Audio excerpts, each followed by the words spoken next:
to Long Box Diving, where we pull comics out of long box.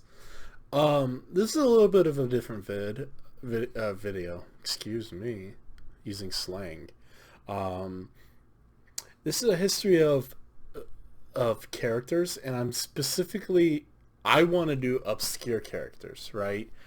Obscure comic book characters, and I'm gonna try to stay and not just do Marvel, because doing only Marvel and specifically only X-Men related characters can get boring fast. So I want to do Marvel characters and I want to do DC characters, but I also want to do characters that aren't superheroes, and just find the most obscure characters that I can, because that'd be fun. I also want to keep them very short if possible. Especially this week, at least, while I'm having to help up video count, right? So short, sweet videos about the history of obscure characters. I might do in-depth histories. D might do in-depth histories. I know he does a series on the history of the DC universe.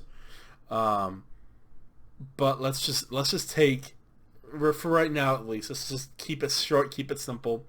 This character comes from our live stream Sunday night, the other day. You can figure it out. We were actually going through a stack of comics, okay?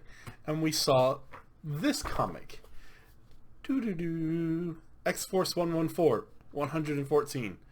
And we ended up flipping through it, and I think it was because we saw the cover and did not like the cover.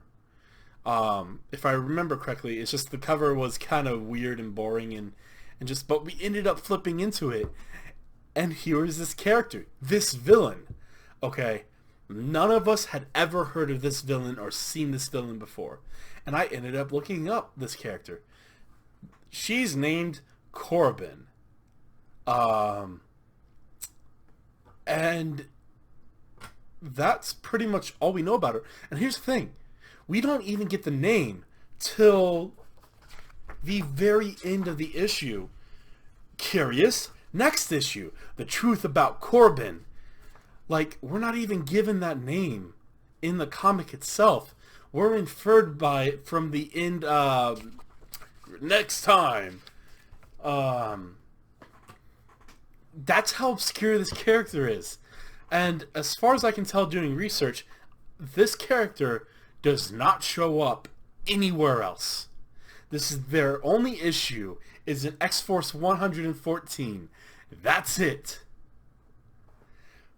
Which is a shame, because Corben seems like such a cool character, if I'm being honest.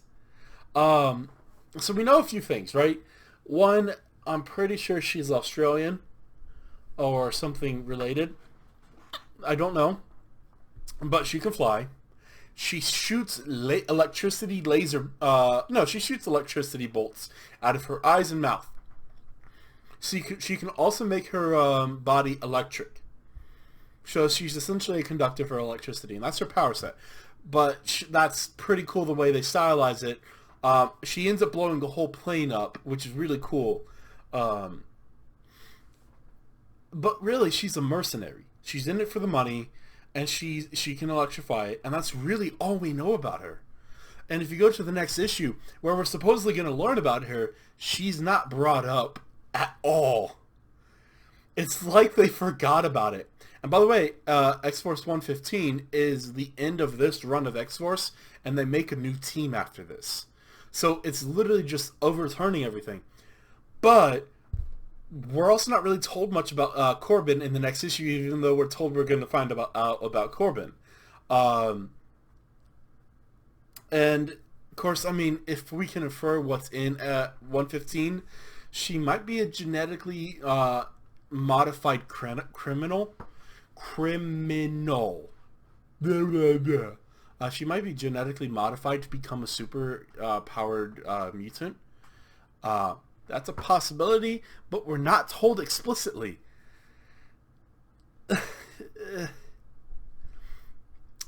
Yeah, I was not impressed with what I saw reading through it.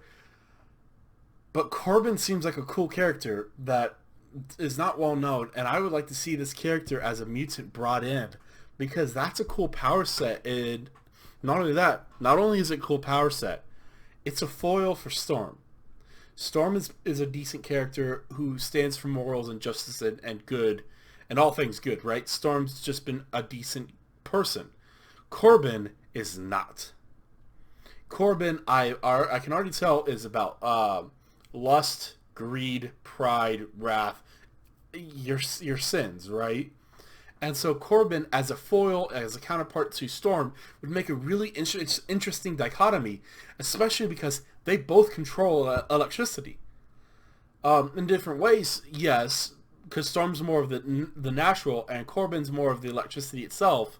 But that'd be a cool foil, and I'd like to see that.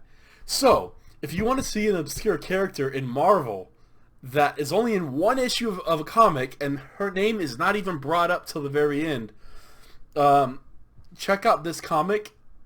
But again, I don't know if it's worth your time. That said, I do like her character and her attitude about things, because she's very much that mercenary. And so she has a cool attitude about things. That's all I'm going to leave it as. Obscure character number 1, Corben. Done. See you next time in the Long Box.